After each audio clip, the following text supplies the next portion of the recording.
Gravamos. Então, boa noite, turma. Sejam bem-vindos ao nosso encontro de hoje, num dia diferente, terça-feira, um horário diferente, 7 horas ao invés de 8, mas estou muito feliz com a participação de vocês, que reorganizaram aí as suas agendas para receber a nossa psicóloga, Gabriele Issa, que com muito carinho veio nos atender. Ela já é psicóloga da Enfim Policial e de várias outras mentorias, inclusive muitas que são os mentores, meus colegas, daquele congresso de mentores que eu fui lá em Brasília, que tem aquele grupo bem focado em mentorias, melhorias, né? Cuidado com a plataforma. Então, eu fiquei muito feliz que ela aceitou o nosso convite, então já agradeço, Gabriele, por isso. Obrigada por ter arranjado um espaço na tua agenda, que eu sei que está concorrido. Obrigada a você pelo convite. Eu estou de férias, então deu para a gente começar. Exato, e ainda isso, né? Está de férias, então abriu a exceção aí nas férias para atender a gente. Eu fiquei muito feliz, tá, Gabi? Obrigada mesmo. E, turma, hoje eu e a Gabi, a gente conversou um pouco mais, né, sobre o tema do encontro de hoje, e quando ela me mandou a proposta dela, eu falei, é isso, esse tema é muito legal para a gente começar o ano, né, com as nossas sessões aqui com a psicóloga, e trabalhar isso dentro da gente, porque como nós já aprendemos lá na Jornada LV, quem é novo aqui é a Nath, tem o Gabriel, que eu acho que não veio, tem mais algumas pessoas que são novas, mas ainda não estão na sala, ainda não assistiram a jornada por completo. Mas quem já assistiu, sabe que a gente trabalha vários pontos relacionados ao autoconhecimento, ao emocional, né? Então, inteligência emocional, para a gente aprender a lidar com as situações adversas que surgem durante a nossa preparação para concursos públicos. E é assim com todo mundo. Cada um, né, cada pessoa é um ser único, mas os problemas que a gente enfrenta durante essa jornada são muito semelhantes. Então, é muito legal a gente ter essa oportunidade de nos reunirmos todas as semanas para conversarmos uns com os outros e conseguirmos enxergar, né? Olha, não sou só eu que estou nessa situação, não sou só eu que estou sentindo isso. Então, a Gabriele vai falar um pouquinho mais sobre isso hoje, e do jeito que eu gosto, ela preparou slides, então vai ser bem bacana, turma. Vamos ficar aí essa horinha, né, com ela. Aí, quando ela terminar a apresentação, a gente bate a nossa foto para registrar o momento, e depois a gente abre para dúvidas, né, Gabi? Pode ser assim? Sim, com certeza, pode sim. Então, perfeito. Turma, todos prontos para essa super aula de hoje, super bate-papo? E qualquer coisa, anotem as dúvidas para não esquecer, e aí ao final a gente abre para dúvidas, tá bom? Gabi, o microfone é todo teu.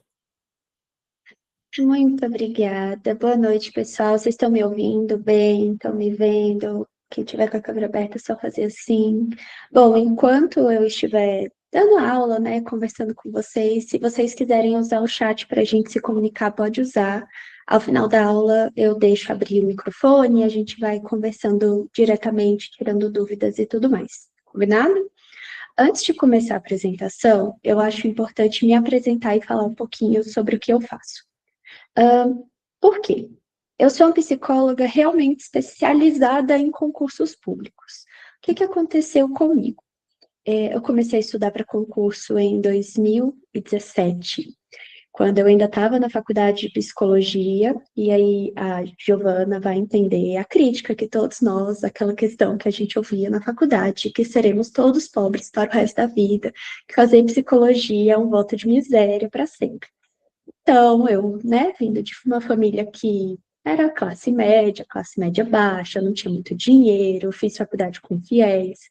Bateu o desespero na época de eu vou ficar sem dinheiro, eu vou me formar sem grana, eu não vou ter trabalho, eu não vou conseguir pagar minhas contas, eu não vou ter uma vida. E eu sou de Brasília, eu moro em Brasília, sou brasiliense, nascida, criada, crescida a vida inteira aqui. E aqui a gente tem um ciclo de vida do brasiliense. A gente nasce, cresce, estuda para concurso, compra apartamento em Águas Claras, um X, um HB20 e morre. É isso que a gente faz aqui em Brasília. Então, a gente segue esse ciclo de vida, aqui a gente respira concurso público mesmo, e aí esse caminho me foi apresentado, né? Eu comecei a fazer psicologia porque eu queria seguir uma área muito específica, que era a psicologia forense. Eu queria ser perita psicóloga. né? Perito psicólogo.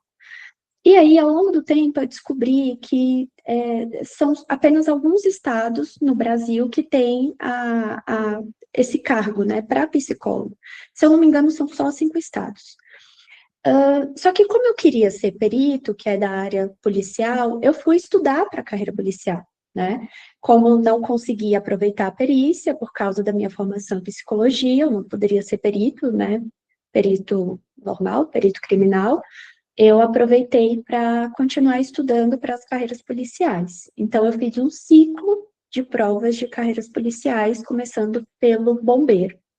Então, em 2017, eu fiz Corpo de Bombeiros do DF, em 2018, eu fiz Polícia Militar do Distrito Federal, em 2021, que a saga começou toda em 2020, né, no início de 2020, eu faço PCDF, PRF, Polícia Federal, tá? E assim eu encerro o ciclo de carreiras policiais.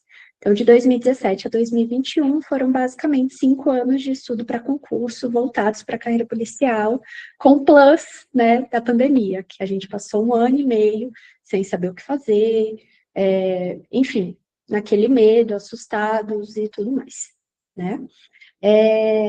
E nesse caminho, nesse percurso de estudo para concurso, eu tive muitas frustrações e muitas pressões, porque isso é mais comum do que você ter sucesso, tá? Então, em tudo que a gente vai fazer na nossa vida, isso é um fato, acho que a gente mais bate a cara na porta do que a porta abre para a gente. Então, foram situações muito frustrantes. Estudar para concurso é frustrante. Você começa a fazer uma coisa, sai do zero. Eu sou formada em psicologia, eu não sabia nada de direito, então não sabia nada de direito, eu não sabia nada de estatística, eu não sabia nada de contabilidade. Eu saí do zero em todas essas coisas e tive que aprender porque era a carreira que eu estava perseguindo, né? E aí veio a minha primeira grande reprovação, que foi na PMDF, que eu estava terminando a minha faculdade em 2018, e ali eu começo a ter um episódio depressivo, que me afetou muito a minha preparação, afetou muito as minhas decisões, foi um período muito ruim. Só que eu estava na cabeça que eu ia passar na PCDF, que eu ia ser agente de polícia no DF, eu passava todo dia na frente da sede aqui da Polícia Civil do Distrito Federal, que é bem bonita, para ir e voltar da faculdade. E eu repetia isso: eu vou ser da Polícia Civil, eu vou estudar, eu vou conseguir, eu vou fazer, vai dar certo e tal, todo dia, e estudava todo dia para passar. Já com esse desafio de saúde mental, né, o tempo foi passando, 2019 veio, eu me formei, eu decidi não trabalhar na área, então eu passei 2 anos sem exercer a minha profissão, estava trabalhando em outras coisas. 2020 veio a pandemia, eu estava de home office e no início de 2020 saiu a notícia de edital para escrivão da Polícia Civil, daqui do DF. Então, de 2019 para 2020. A prova estava marcada para o dia 17 de março, eu não esqueço. Quando foi o dia 15 de março de 2020, lockdown. Tudo fechou, a gente não sabia quando ia ser a prova. Faltavam, acho que 2, 3 dias para a gente fazer a prova e, assim, tudo fechou e a gente ficou, daqui 1 mês a gente vai fazer, né? Quem estava se preparando ficou nessa, na expectativa. A gente estudando e eu fiquei em reta final por 1 ano e meio. Então, se vocês acham ruim ficar em reta final por 3 meses, eu estive aí em reta final por 1 ano e meio, porque a gente não sabia realmente quando viria a prova. Podia vir mês que vem, podia vir daqui 1 ano, podia vir daqui 6 meses. E a gente precisava estar estudando o tempo todo. A prova veio só realmente 1 ano e meio depois, aí a Lu falou que passou por isso no TCE. Reta final gigantesca, a gente não sabia mais o que fazer, não tinha mais o que aprender, era só revisar e conspiração, sem saber para onde ir, de onde vinha. E, como eu falei para vocês, eu fiz fiéis na faculdade, eu precisava pagar meu fiéis, né? E por coincidência do destino, eu comecei a atuar como psicóloga. Então, eu já tinha alguns professores, eu já tinha feito cursinho, tinha trabalhado em cursinhos, eu conheci algumas pessoas e falei: olha, eu estou atendendo e eu vou atender só concurseiro. Eu só vou atender quem faz concurso público. E assim eu cresci, né? Então, eu fui para um importante espaço, para um importante cursinho que tem aqui em Brasília, que é o IMP Concursos. Depois eu fui para o GRAM, fui para o Direção, eu fui para o Estratégia. Então, eu fui para vários lugares só falando para concurso público. Já são 5 anos exclusivos trabalhando para concurso público, com concurseiros, falando para esse público, fazendo treinamento e principalmente atendendo, né? Então, eu entendo que a minha principal função é o atendimento clínico. Eu entendo muito bem o que vocês passam, eu sei como são as frustrações na pele, eu entendo quais são as dificuldades, porque eu realmente passei por tudo isso como paciente, e não só como psicóloga. Bom, veio a prova da PCDF em 2021, em julho eu estava fazendo a prova, era o momento de fazer essa prova, e eu já estava com burnout bem elevado, eu já estava muito estressada, já estava tendo sequelas cognitivas, neurológicas, por causa dos estudos, por causa do estresse. E no dia da minha prova, que era a prova mais importante, que era a prova de agente da PCDF, eu não consegui fazer a prova. Não consegui, eu simplesmente apaguei no dia da prova, eu não lembro de absolutamente nada. De todas as provas que eu fiz, essas foram as únicas provas que eu reprovei. Então, eu cheguei no nível de estar classificada, próxima à classificação da Polícia Federal, para não classificar e reprovar, não atingir o mínimo, a cota mínima para passar na prova. Então, foi a minha pior prova, e ali eu decidi parar, porque eu realmente não estava mais aguentando estudar. E aí eu fiquei só como psicóloga, e assim estou até hoje, apenas como psicóloga.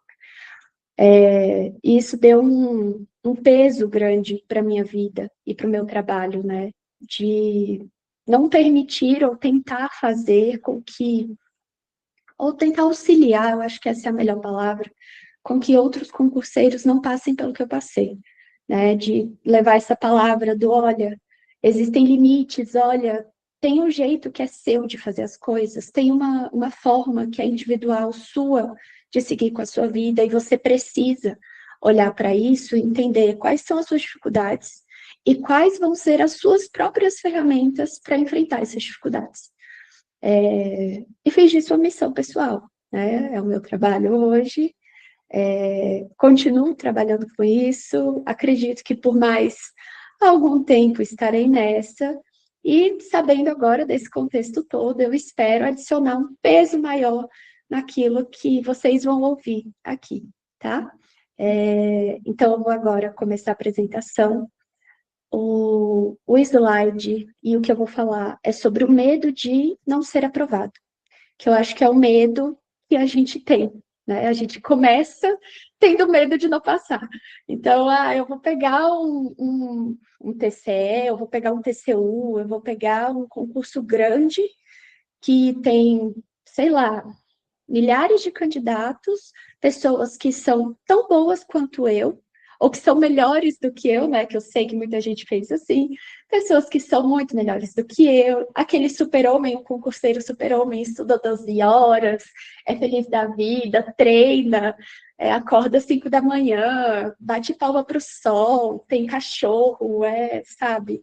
A pessoa é super altruísta, aquela coisa toda. Eu sou o cocô do cavalo do bandido, sou a pior pessoa que pisou na terra, e como é que eu vou conseguir passar nesse concurso? E a gente já entra assim, né? A gente já começa a fazer as coisas assim. E é muito importante a gente olhar para esse medo e acolher esse medo, porque realmente é um projeto de vida grande, né? Um projeto profissional grande.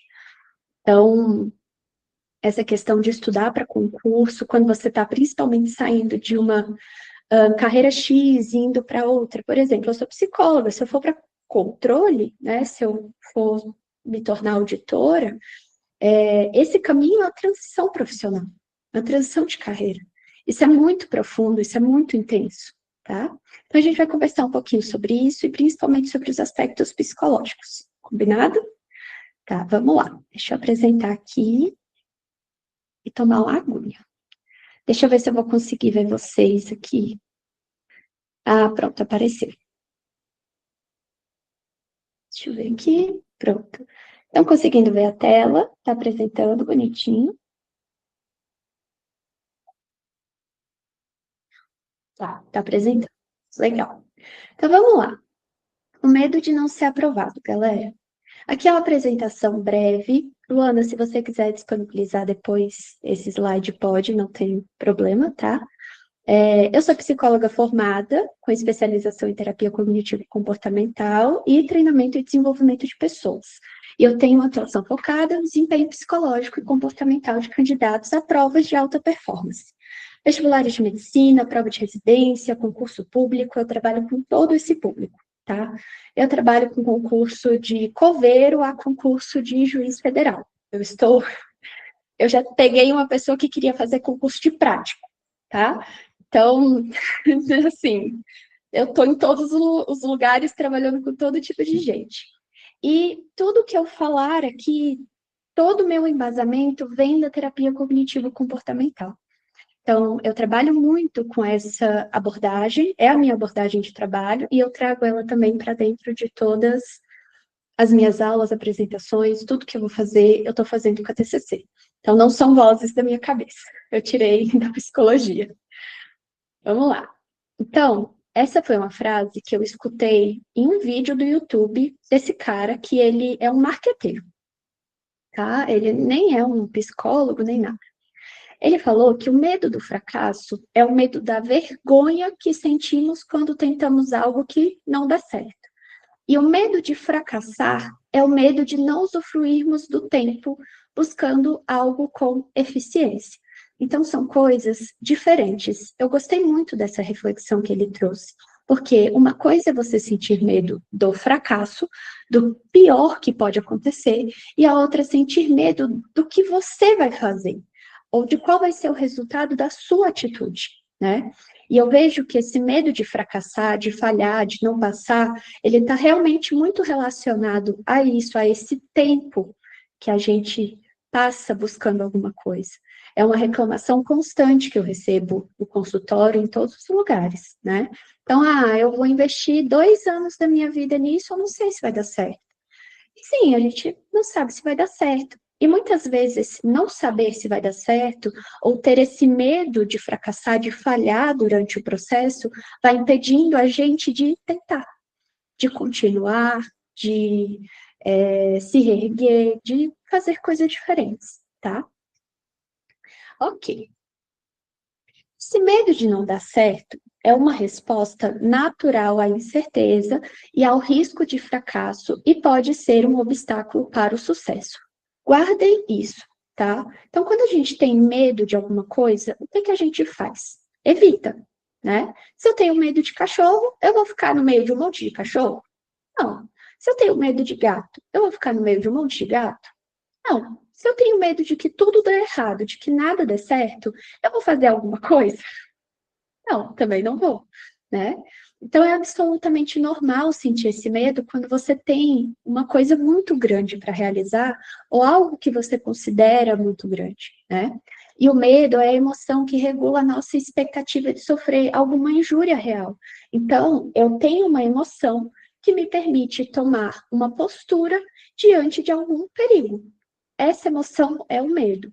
Mas esse perigo, ele precisa ser real quando eu sinto medo. E é um perigo real esse não dar certo, esse fracasso? Porque é uma possibilidade. Existe a possibilidade de não dar certo. A gente só tem 2 possibilidades: dar certo e não dar certo, né? Quando a gente decide olhar para o não dar certo, o que acontece com a gente? A gente olha para tudo isso e vai começar a avaliar tudo que a gente faz em torno desse não dar certo. Então, todo risco que eu correr é um risco que aumenta a probabilidade de dar errado. Eu não vejo da forma, né, contrária. Esse medo, quando ele é excessivo e desregulado, que surge através de preocupações persistentes, e guardem esse preocupações persistentes e difusas, pode gerar ansiedade e distorcer a nossa percepção de possibilidade de segurança.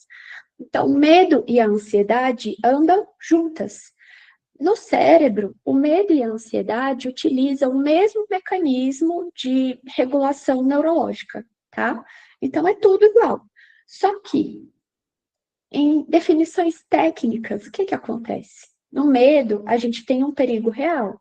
Na ansiedade, a gente tem um perigo imaginário, ou um perigo que está muito distante. Então, uma coisa é eu estar dentro de um canil. Eu tenho medo de cachorros e estou dentro de um canil. Outra coisa é eu ter medo de cachorros e pensar no canil. Conseguiram entender? Então, a ansiedade é mais relacionada a esse pensar no canil do que ao estar no canil. Então, esse medo excessivo, o que que acontece? Inibe a motivação e a confiança que você tem em você mesmo, aumenta a sua ansiedade e o estresse, reduz a capacidade de concentração e de tomada de decisão e fomenta a procrastinação e evasão dos estudos e dos desafios. Por quê? Eu vou explicar brevemente essa questão da evitação aqui, principalmente na procrastinação. A procrastinação é uma forma de regular as nossas emoções. É uma forma de enfrentar emoções difíceis. Se eu fico muito ansiosa com algo, se eu penso que aquilo dali vai me ameaçar, o que que eu vou fazer? Evitar. Se eu sento para estudar uma matéria que eu acho que é difícil, que eu não consigo levar para frente, que ela vai me impedir de passar na prova, o que que eu vou fazer? Eu vou deixar para depois, né? Por quê? Porque eu não preciso fazer isso agora. Eu não preciso estar ameaçada agora. Eu não preciso passar o perrengue agora. Eu vou precisar passar o perrengue quando? No dia da prova. E quando é que eu vou querer pegar a matéria difícil, que eu não sei, que eu tenho dificuldade? Perto da prova. E isso é uma estratégia contraditória, né? Porque você vai ficar mais estressado, mais ansioso, às vezes não vai conseguir aprender, e isso vai reduzir muito a percepção de autoeficácia que você tem sobre você mesmo. Eu percebo que eu não consigo fazer as coisas direito, porque eu deixei para esse momento, e por ter deixado para esse momento, agora eu não consigo aprender, né? Então, a procrastinação é uma forma de lidar com as próprias emoções.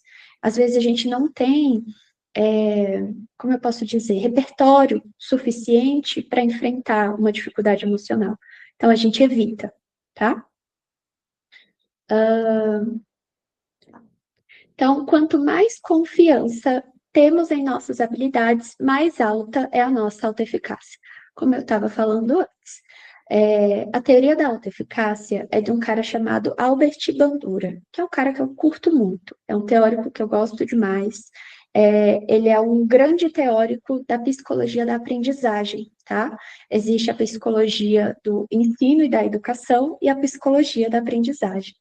Na psicologia da aprendizagem, a gente vai estudar tudo sobre como as pessoas aprendem coisas, ok? Qualquer coisa, comportamentos, a falar, a pensar, a raciocinar, a tomar decisões, a gente vai estudar tudo isso. E nessa teoria da autoeficácia, a gente aprende que as pessoas desenvolvem crenças sobre sua capacidade de realizar tarefas e metas. Se você tem crenças que são disfuncionais, que não têm funcionalidade, você vai ter uma autoeficácia negativa ou baixa. Se você tem crenças funcionais, você vai ter uma autoeficácia maior, tá? Então, o medo de não dar certo pode ser resultado de uma baixa autoeficácia, que é muito influenciada por alguns fatores, como experiências passadas de fracasso. Então, aconteceram coisas comigo no passado que eu considero que são um fracasso completo e que eu sou a pior pessoa do mundo por isso ter acontecido. Então, eu estudei muito e reprovei. Aí eu vou olhar para isso como um grande fracasso. Porque se eu estudar muito, eu não consigo passar, se eu estudar pouco, eu também não consigo passar. Comparações com as outras pessoas também. Ah, eu não sou tão bom, o outro é melhor do que eu nisso daqui. Expectativas excessivas ou irrealistas, como por exemplo, eu tenho que passar na próxima prova, né? Eu tenho que sempre estar assim super preparada para passar na próxima. E não é bem assim. A gente sabe que pode acontecer ou não, né? Como eu falei para vocês, existe a possibilidade de dar ou não dar certo. E nós não temos controle sobre dar ou não dar certo. Nós temos um controle relativo sobre esse dar ou não dar certo, porque dependem de vários outros fatores para tudo se alinhar e dar realmente certo, que é realmente passar. Então, quando a gente tem essas expectativas excessivas e reais, a gente vai perdendo um pouquinho dessa eficácia também. Então, a autoeficácia está diretamente relacionada ao nosso autoconceito. O que é isso? Como eu penso sobre mim? Quais são os pensamentos que eu tenho sobre quem eu sou? Né? Se nós temos os piores pensamentos sobre quem eu sou, também é possível que nós tenhamos as piores atitudes relacionadas a isso.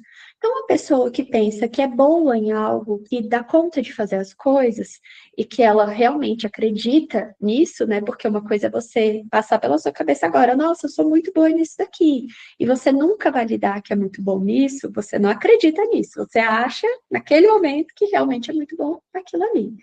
Então, uma pessoa que acredita que é muito boa em alguma coisa, ela vai reproduzir esse pensamento, ela vai estar reforçando isso ao longo do tempo. Então, por exemplo, eu tenho um exemplo pessoal que eu dou, assim, em todas as aulas. Eu tenho um fator de personalidade, que é a extroversão, bem baixo. Isso significa que eu sou introvertida. Eu não sou a pessoa mais extrovertida da galera. E aí todo mundo fica me perguntando assim: nossa, mas você fala muito bem em público, você dá palestra, você conversa com as pessoas, você está, né, sempre disponível, sempre disposta. E eu respondo: sim, eu faço tudo isso, mas tudo isso é uma habilidade. Eu penso que eu sou boa nessas coisas. Eu cresci, eu desenvolvi isso tudo. E isso tudo não tem nada a ver com quem eu sou, porque se fosse deixar só para ser quem eu sou, eu não teria feito nada, nada disso, né? Nada. Então, é o desenvolvimento de habilidades. E conforme eu ou vocês vão desenvolvendo habilidades, a gente vai reforçando essas habilidades no nosso dia a dia, tá? Então, essa questão da autoeficácia, ela é muito importante. Muito importante. Esse medo, ele também está associado a uma crença de que eu estou perdendo tempo, como eu falei lá no início. O concurso público fomenta muito a ideia de uma escolha assertiva e segura, mas a realidade que você enfrenta é um pouco diferente. É um conflito que gera uma dicotomia, dois pensamentos, pois você ainda não alcançou o sucesso, mas também não está na pior situação da sua vida, né? É o que eu falo para todo mundo. Gente, ninguém aqui está passando fome. Se tivesse passando fome, estava fazendo outra coisa, que estudar para concurso não gera renda, não gera nada, né? Ninguém aqui está assim, no pior da sua vida. Né? Então, a gente ainda não chegou naquele lugar que a gente deseja estar, mas nós também não estamos como no modo de sobrevivência, vamos dizer assim, tá? E a aprovação, ela requer paciência, dedicação de tempo, dinheiro, energia. E quanto mais o tempo passa, mais escassos esses recursos ficam, né?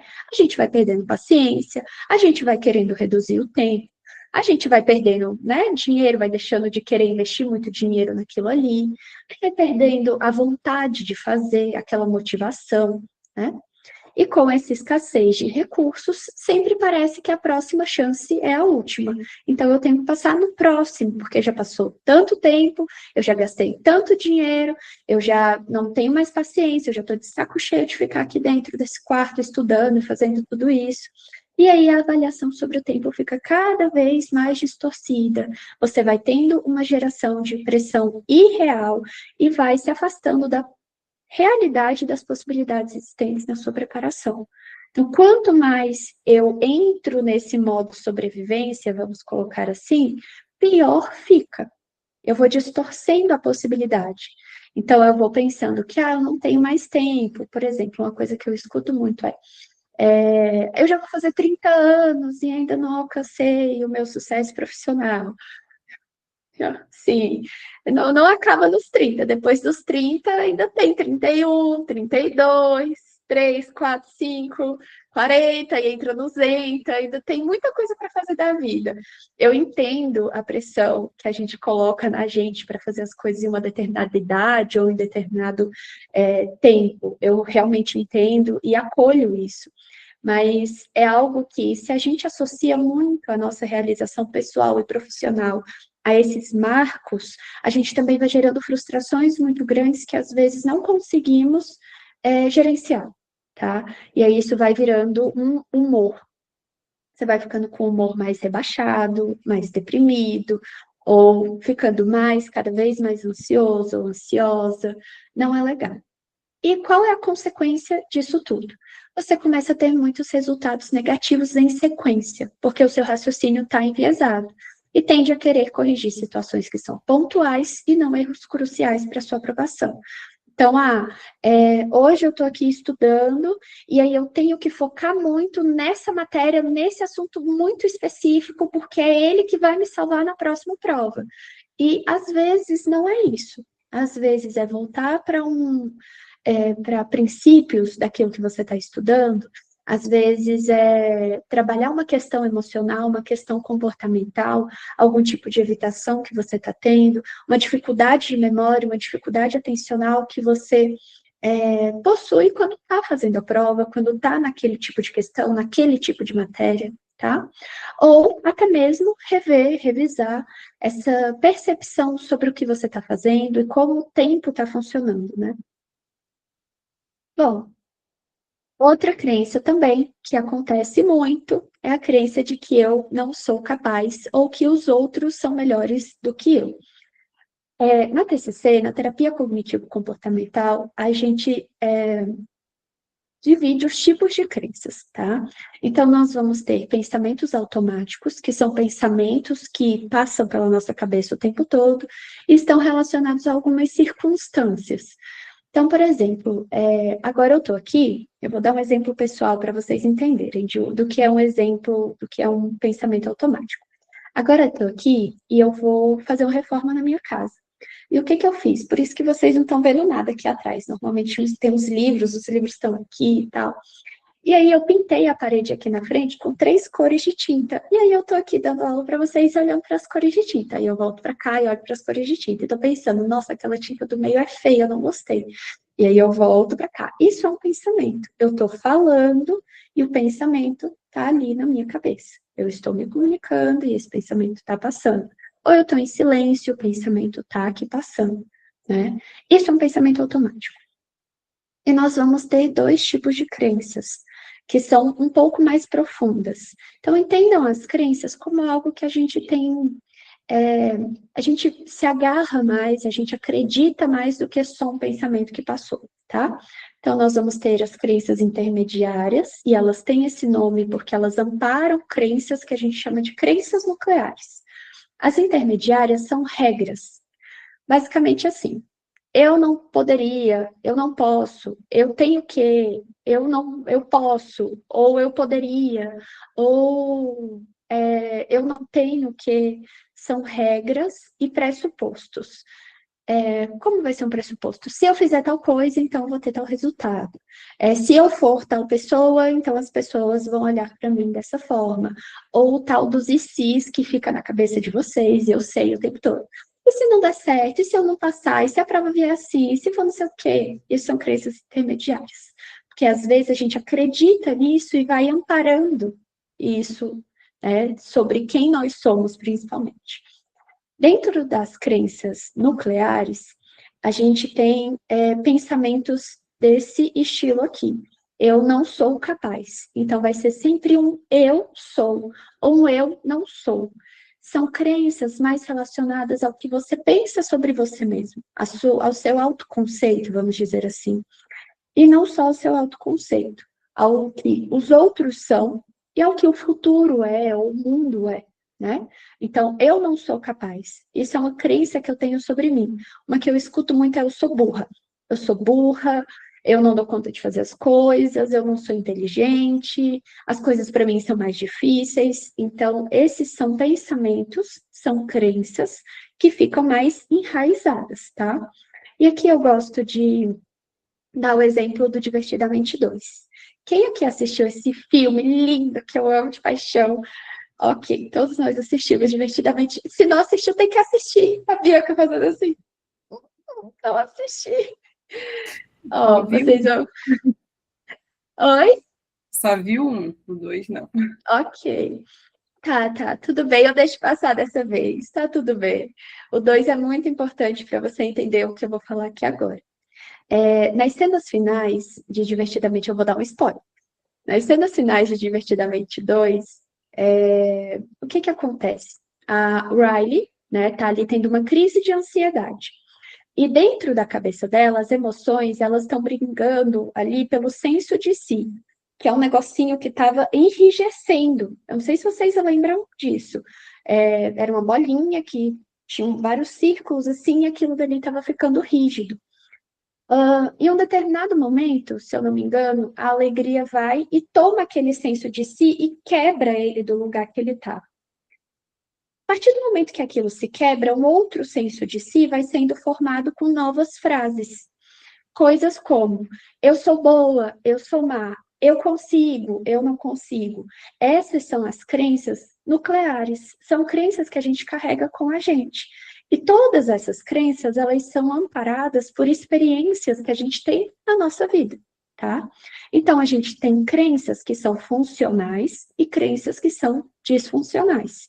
Por exemplo, eu tenho uma graduação, 3 pós-graduações, eu sou muito inteligente, eu sei que eu sou muito inteligente. Eu pego um desafio que eu não estou conseguindo superar. E eu começo a pensar que eu sou burra. Eu sou burra, eu sou burra. Isso é uma crença disfuncional. Ou eu sou incompetente, né? Essa é uma crença disfuncional. Se eu não sei, por exemplo, não sei nada de engenharia mecatrônica, nada. Se eu parar e pensar assim, nossa, eu sou burra e incompetente com relação à engenharia mecatrônica, isso é uma crença disfuncional? Não, porque eu realmente não tenho competência naquilo. Eu não sei nada, eu realmente, se eu vou conversar com alguém, eu não vou saber nada, eu vou ficar assim, é verdade, é verdade. Tudo que a pessoa me falar, eu vou falar é verdade. Pode ser a pior coisa do mundo, eu vou falar sim, sim, é isso, é verdade. Então, não é porque o pensamento é negativo, é como esse pensamento ele está relacionado a você, né? O que está acontecendo no seu contexto de vida para você estar pensando dessa forma, tá bom? Então, quando você foca nos seus fracassos, você vai ativar um viés de confirmação e alimentar uma narrativa de incapacidade. Você vai repetir que não é capaz, não é possível, que é burra, que não é inteligente em torno daquilo. E você vai alimentando essa narrativa, né?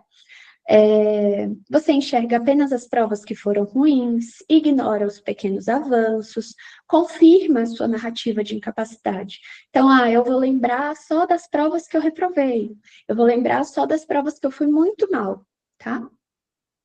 Já a crença, os outros são melhores, vai acionar um perfeccionismo procrastinador.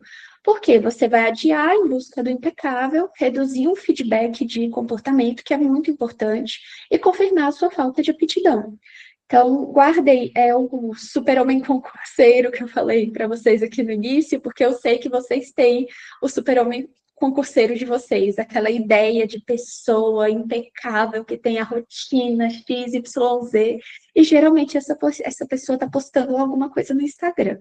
E aí eu lamento informar vocês, mas são todos seres humanos normais, não tem ninguém fazendo mais, melhor ou além do que você está fazendo, com o que pode, né? Então, cada um vai ter aí as suas possibilidades, aquilo que consegue fazer, aquilo que pode fazer, aquilo que, enfim, a própria evolução. Não adianta querer buscar o impecável. Eu tenho que acertar 90% de tal matéria. Se eu não acertar, eu não vou sair dela.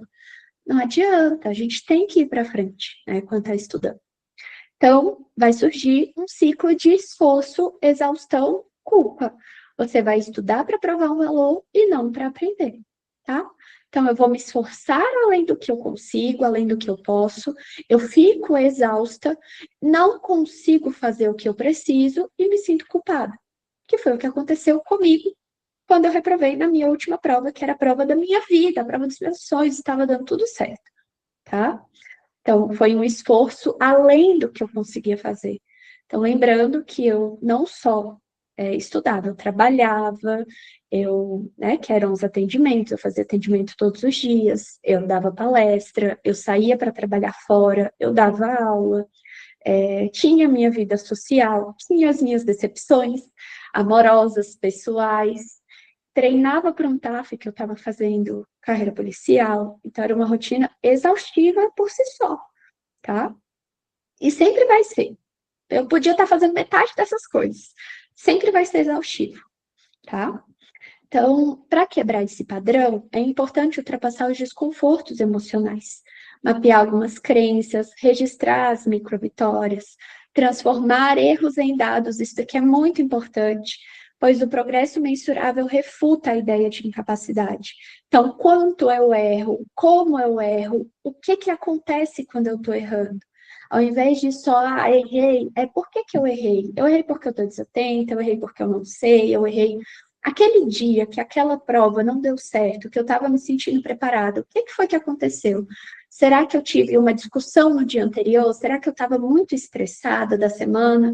Será que o que que aconteceu? Né? Então a gente precisa ter esses dados para entender que tem coisas que podem se repetir e coisas que provavelmente não vão. Né? E quando a gente sabe exatamente o que aconteceu, como a gente se sentiu, ou quais foram os erros que a gente cometeu, a gente treina para melhorar esses erros. E aí, percebam a palavra, eu não falo sobre eliminar erros, eu falo sobre melhorar, evoluir dentro dos seus erros. Às vezes você pode continuar errando, mas aí você melhora um pouquinho, um percentual, alguma coisa. Nem sempre a gente vai conseguir eliminar tudo, né? Bom, e aí tem essa questão, não tenha medo de ser visto tentando, tá? Tá todo mundo aqui tentando. O tempo todo a gente está pensando sobre novas possibilidades, coisas que a gente pode fazer na nossa vida, e com concurso público não é diferente.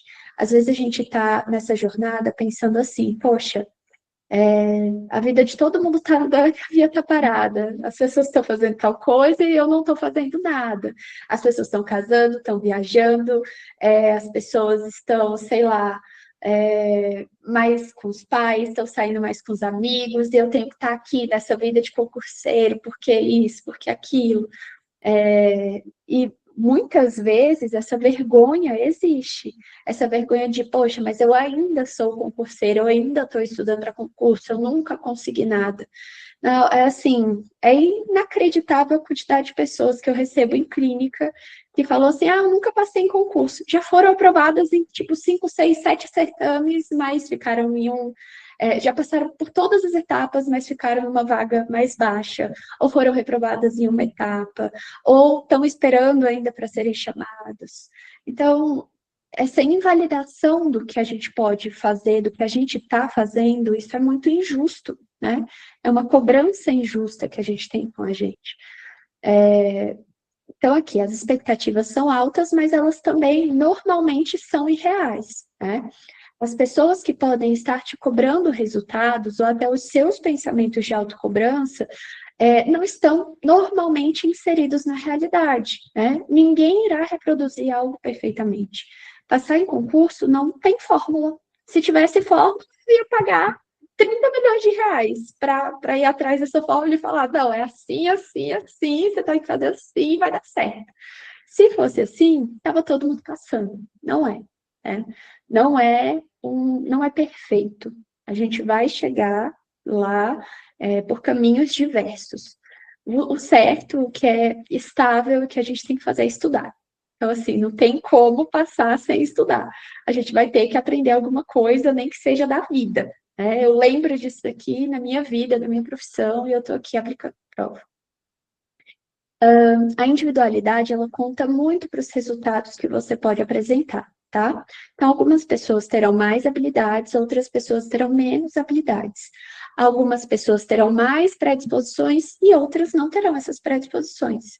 Então, não limite o seu sucesso a um único fator. Olha para você e tenta entender como você pode usar as suas habilidades como vantagem competitiva. Isso é muito importante, tá? Então, olhar para o que eu tenho e trabalhar isso como uma vantagem é muito importante. Por exemplo, gente, eu tenho muita dificuldade com matemática, uma dificuldade assim surreal. Eu nunca faria concurso para auditor fiscal. É tipo assim, nunca. Só de ter que mesclar direito com cálculo de coisa, com contabilidade pública, com não sei o quê, e é tudo fazendo cálculo, e tendo que fazer cálculo, e tendo que avaliar número, essa é a minha pior habilidade. Assim, é um negócio que eu não consigo desenvolver. Então, é um negócio que, para mim, não funciona. Se eu ficar batendo cabeça, martelo naquilo ali, não, eu tenho que fazer isso aqui, eu tenho que fazer isso aqui, isso é muito contraintuitivo, né? Então, quando a gente está fazendo um concurso, seguindo uma carreira, a gente tem que olhar para ela e trabalhar as nossas habilidades essenciais. E, claro, existem coisas que a gente precisa aprender dentro dessa preparação, né? Por exemplo, matemática. Vamos supor que em controle a matemática é um pouco menos presente do que na carreira fiscal.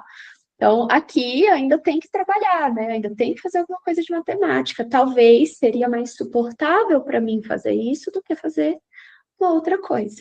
Não vai ser a melhor coisa do mundo, mas eu vou ter que lidar com isso. Então, não limite vocês a uma única coisa, tá? A um único fator, isso não existe. A gente chega em lugares de sucesso, naquele lugar que você quer e que muitas outras pessoas querem de formas diferentes. E o fracasso precisa ser a sua bússola.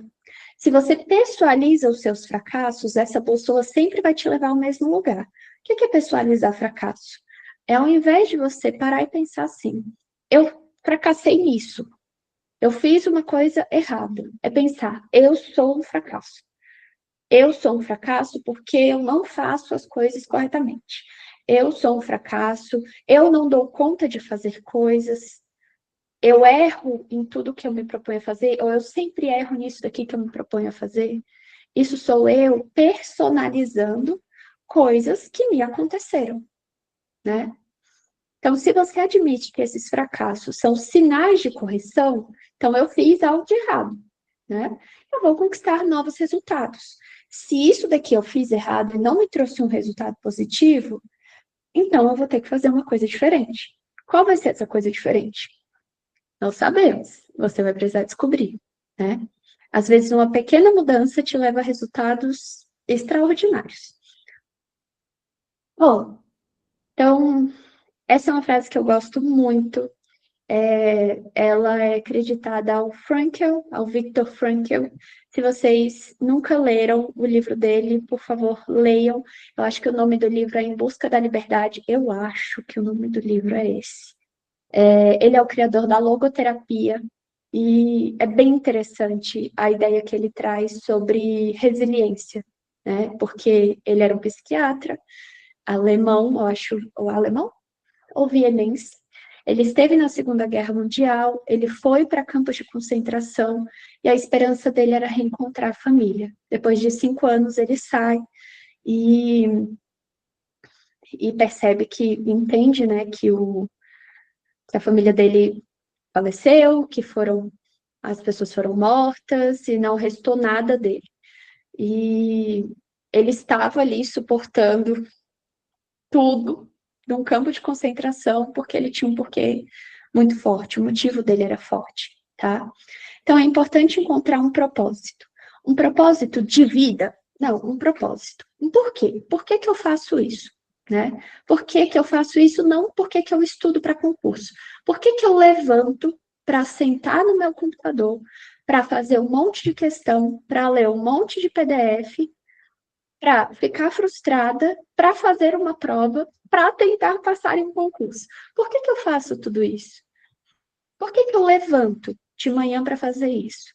Né? É o que eu acredito que é razoável para a minha vida e não precisa ser razoável para a vida inteira. Pode ser razoável para hoje, pode ser razoável para o próximo ano, tá? Isso muda. Às vezes os nossos porquês mudam. Às vezes você começa a estudar para concurso pensando assim, vou ganhar 30 mil reais por mês, estou muito feliz. Daqui a pouco você tem um filho, sua mãe adoece, você comprou um carro, mudou de emprego, seu porquê mudou. Seu propósito mudou. Eu acho que o núcleo disso é acreditar naquilo que você está perseguindo. A gente precisa acreditar naquilo que está fazendo, né? Quando a gente não acredita, quando a gente olha para esse porquê e acha ele fraco, sempre vai ser um esforço fora do comum. Aceitar a mudança também é muito importante. Reconhecer que essa mudança faz parte da vida, que o fracasso é uma oportunidade de adaptação, fortalece nossa capacidade de resiliência. Então, aceite essa inconstância e incerteza de ter decidido por esse caminho. Tem uma coisa que eu falo que é certa. Estudar para concurso é tão arriscado quanto empreender. Arriscado quanto? Você não sabe se você vai ganhar, você não sabe se vai ter cliente, você não sabe se não vai ter, você não sabe como é que vai pagar as contas, você não sabe de nada. Você só sabe que tem que trabalhar, que tem que fazer aquilo todo dia, e que se tudo der certo, se Deus quiser e prover, você vai ter seu dinheiro no final do mês e vai pagar suas contas. Então, empreender é isso, estudar para concurso também é isso. Você não sabe quando vai passar, você não sabe quando vem a prova, você não sabe de nada, você não sabe o que vai cair na prova, você não sabe se vai ser a sua prova, você não sabe de nada. Então, o que é que você precisa fazer? Se manter estudando e ter fé, porque dali para o meio do fim vai dar certo. É o que eu quero fazer, eu decidi por esse caminho, é esse daqui. Então, nenhum nem outro, né? Às vezes o pessoal olha assim e fala, estudar para concurso é mais seguro, porque você vai terminar o seu estudo e vai passar. Sim, aí você passa, aí tem que esperar o governo te chamar, aí tem que esperar a boa vontade do governador de olhar para você, de querer ir lá apertar sua mão e postar você no seu concurso. Então, assim, você vai passar, mas ainda tem outras etapas, outras coisas que vão acontecer nesse meio do caminho, né? E praticar autocompaixão. É importante ser gentil com você mesmo, tá? Mesmo nesses momentos de fracasso, porque isso reduz a autocrítica, promove um ambiente emocional mais saudável para aprender e para crescer. Então, tem uma coisa que a gente evita, que a gente deixa para trás, que às vezes a gente olha e fala, mas isso é besteira, eu tenho que me cobrar mesmo, porque só me cobrando eu vou dar conta de fazer as coisas. Eu acredito que a gente tem que se cobrar, mas eu acredito que não é ilimitado. Assim como me vitimizar não pode ser ilimitado, assim como ser muito gentil comigo não pode ser ilimitado. Então, eu preciso ser gentil comigo quando eu perceber que a minha autocrítica está muito elevada. Então, eu falo que é para a gente se abraçar. Então, se dá um abraço, fala, não, vai ficar tudo bem, chora se for necessário, conversa com alguém, mas se olha e fala, não, sim, tá, eu sei que eu vou dar conta, eu sei que é um momento de transição, hoje eu tô triste, mas tá tudo bem, é só um momento, hoje eu tô mal, mas vai ficar tudo bem, amanhã eu vou estar bem, tentem pensar como se fosse um amigo, um colega, mas falando para você mesmo, né? Então, o que eu falaria para uma pessoa que está desesperada, desesperançosa perto de mim? Eu ia tentar acalmar essa pessoa, eu ia dar um abraço nessa pessoa, eu ia pegar na mão dessa pessoa, eu ia falar coisas que encorajassem essa pessoa a fazer outras coisas. Essa comunicação interna, né, que a gente tem conosco, ela precisa acontecer também. Ao invés de só você não dar conta de nada, como é que você vai para frente se você fica desse jeito? Como é que vai ser a sua vida e tal? Não, calma, não, calma. Não é só isso. Você precisa se acalmar, você precisa reduzir um pouquinho, você precisa de um pouco de carinho também, né? Bom, e essa é uma frase muito boa para finalizar a nossa apresentação de hoje. Eu abri aqui para as perguntas para vocês. Eu posso aceitar o fracasso, todo mundo falha em alguma coisa, mas eu não posso aceitar não tentar. Esse é o Michael Jordan, grande jogador de basquete, eu acho que todo mundo conhece ele, tem tênis com o nome do cara, então ele é grandioso. E existem muitos vídeos falando assim, tem uma outra frase dele que foi algo assim, que para ele conseguir acertar, ou para ele conseguir ganhar um jogo específico, ele teve que treinar mais de 50 e tantas mil vezes para chegar naquele dia e ter aquele sucesso. Então, antes de ter o sucesso dele, ele fracassou por inúmeras vezes. Antes de ele ser reconhecido pelo que ele deu errado em diversas outras coisas. E é bem interessante a gente parar e pensar um pouquinho sobre isso. Porque quando a gente chega naquele lugar de sucesso, é que a gente vai querer validar todo o fracasso que a gente teve para trás. Só que, né, ali, o sabor de validar o fracasso, ele ainda é amargo. Ele não é um bom sabor. Ele é um sabor meio assim. Mas quando você começa a validar esses fracassos e o lugar para onde você está indo durante o percurso, quando você chega lá, aí é que você vai bater o pé, vai fechar a mão assim e vai falar: sim, valeu a pena, cheguei, pronto, consegui, deu certo, eu falei nisso, eu falei naquilo, mas eu também fiz isso certo, eu também fiz aquilo certo, e pronto, cheguei, acertei. Agora todos os fatores estão alinhados, tudo está correto, deu tudo certo, tá? Então, falhem, porque é importante falhar, mas não aceitem não tentar. Tentar é importante. Mesmo que seja difícil, tentar é importante, tá? Então, aqui estou deixando meus contatos. Quero saber agora das dúvidas de vocês. Deixa eu ver aqui. Eu não estava vendo as perguntas, então agora eu vou responder as perguntas de vocês. Pode falar, Lu. Ai, Gabi, amei demais tudo que você falou. Em vários momentos, assim, lembrei coisas que eu passei e tento passar para eles essas situações, porque você tocou em pontos muito sensíveis, né, que acontecem de fato durante toda essa trajetória. Eu comecei minha trajetória lá em 2004, quando eu comecei a estudar para tribunais, ainda estava na faculdade, e terminei a minha trajetória em 2021. Então, se a gente for pensar, e é o que eu sempre friso, e que você também frisou, né, a trajetória ela não é linear, e por isso que a gente precisa ter todo esse cuidado emocional com a gente, autocuidado e tudo mais, né? Então, muito obrigada, foi demais. Turma, podem ficar à vontade para perguntar, tirar dúvidas, né, que a Gabriele vai responder algumas dúvidas aqui. Deixa eu ver. Ô, Gabi, eu acho que tu para a apresentação, que aí aparece todo mundo na tela. Deixa eu ver. Posso. Pronto. Vamos Aí bater a nossa apareceu. fotinho. Deixa eu tirar aqui. Não, acho que não apareceu para mim. Ah, tá, agora tá saindo. Pronto. Só um pouquinho. Então, turma, quem quiser aparecer na foto, abre a câmera e depois a gente já vai para as dúvidas, hein? Pode ser? Vamos lá. Vou deixar essa frase final aqui de fundo da tela. Vamos lá, quem gosta de aparecer. Turma, a minha internet acho que está com delay. Então, não está abrindo a câmera aqui de vocês. Vou bater uma sim, e depois, se alguém abrir, eu bato de novo. Então, vamos lá. Ah, agora apareceu. X. Pronto, foto batida.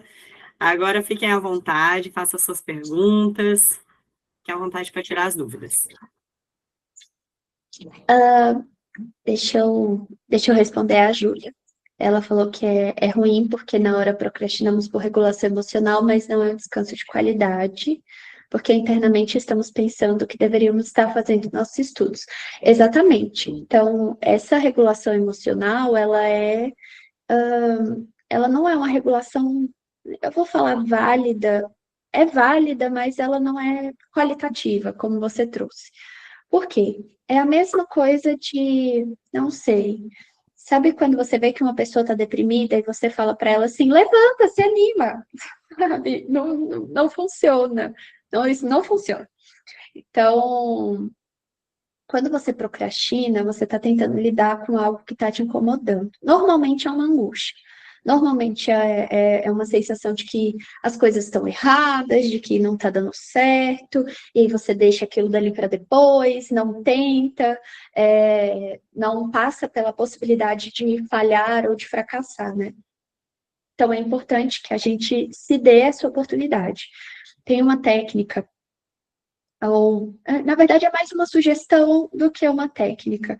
Eu sempre sugiro que quando você estiver querendo abandonar alguma coisa, querendo, por exemplo, começar a procrastinar, pegar muito celular ou algo assim, se dê 5 minutos de descanso, sem celular, sem outros estímulos, sem assistir televisão, sem nada, 5 minutinhos. Bota no celular e decida ficar só olhando para a parede. Você só vai ficar olhando para a parede, se dá um momento de tédio total, assim. E depois você tenta fazer aquilo que você quer fazer por mais 5 minutos. Então, eu fiquei 5 minutos parada, agora eu vou tentar novamente por mais 5 minutinhos. Coloca de novo um cronômetro no computador, no celular, e aí eu vou abrir aqui e vou tentar ler dois parágrafos. Eu vou tentar ficar aqui só por mais 5 minutos. Se realmente estiver muito insuportável, se realmente você estiver se sentindo cansada, cansado, aí sim é um sinal para você talvez parar e tentar outra coisa. Talvez mudar de material, talvez ir fazer outra coisa, realmente não estudar nesse momento, estudar em algum outro momento, mas vocês precisam ter uma habilidade que a gente chama de tolerância à frustração. Então, toda vez que a gente acredita que está dando errado, que não vai dar muito certo, a gente se frustra.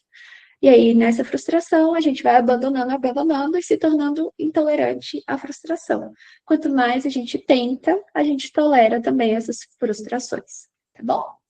Então, realmente, não é um descanso de qualidade, é uma autocobrança muito grande na cabeça. Muito legal essa tua dica, Gabi, adorei. Ai, que bom. Testem. Então, pode ser 5 minutos, pode ser 10 minutos, se você quiser, assim, se desafiar um pouquinho mais naquele momento. Pode ser, vou terminar essa última meta que eu tenho aqui para terminar, sem, assim, cobrar perfeição, sem cobrar exatidão, só fazer. Então, eu vou sentar e eu vou estar aqui, eu vou fazer. Ontem eu gerencio um grupo terapêutico, eu tenho um exemplo para as meninas do grupo, em que eu falei que teve um dia que eu estava muito angustiada e que eu não queria fazer uma coisa aqui sentada no computador, e que eu estava literalmente assim, ó, fazendo. Eu não queria fazer, eu estava deitada na cadeira, fazendo e olhando e passando o slide, lendo coisa e cansando e lendo errado e tendo que voltar e fazer de novo. Mas o propósito, o objetivo era, eu tenho que terminar pelo menos isso daqui, nem que fique assim, ruim. Eu vou terminar, ruim, vai ter que sair, ruim, vai ter que ficar. E depois eu vou avaliar. Meu humor estiver melhor, quando eu estiver mais à vontade, eu vou avaliar o que precisa ser feito, o que precisa ser modificado. Então, é importante a gente testar, né? Se abrir para esse erro, para essa possibilidade, para o teste, tá? Então, até a procrastinação reduz desse jeito. Então, trabalhe a procrastinação com esse viés emocional, de parar um pouco, respirar, de centrar no agora, de voltar para o momento presente, que isso vai ajudar vocês também a conseguir manter as metas, os objetivos de vocês. Fica perfeito? Você vai fazer com a vontade, nossa, extraordinária? Não, isso provavelmente não vai acontecer. Mas é o tal do feito é melhor que perfeito. Então, pelo menos você vai terminar, você não vai evitar, você não vai deixar de terminar aquilo que você precisa fazer, tá? A Lu falou que não teve um dia muito bom e que a palestra foi muito legal, que refletiu muito, fico feliz. Muito obrigada. A Giovana falou que precisava se ausentar. Ai, que legal.